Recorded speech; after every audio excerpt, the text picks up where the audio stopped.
नमस्कार. रवा केक करण्यासाठी इथे 1 कप साखर मिक्सरमधून बारीक वाटून घेऊया. ज्या कपाने 1 कप साखर घेतली आहे त्याच कपाने इथे 1 कप बारीक रवा, पाव कप मिल्क पावडर, अर्धा कप दूध, अर्धा कप दही, पाव कप वितळून घेतलेले तूप, चवीपुरते मीठ, 1 चमचा वेलची पूड. हे सर्व पदार्थ मिक्सरमधून 1-2 वेळा चांगले फिरवून घेऊयात. हे सर्व पदार्थ मिक्सरमधून चांगले फिरवून घेतल्यानंतर एका मोठ्या बाउलमध्ये काढून घेऊया.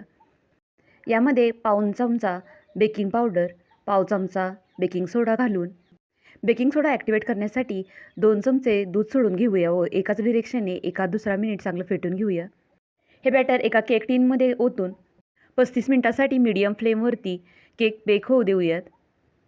35 मिनिटानंतर केक चांगला बेक झालेला आहे.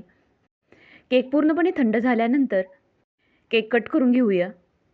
तर असा हा कापसासारखा मऊसूत व जाळीदार असा रवा केक तयार झालेला आहे.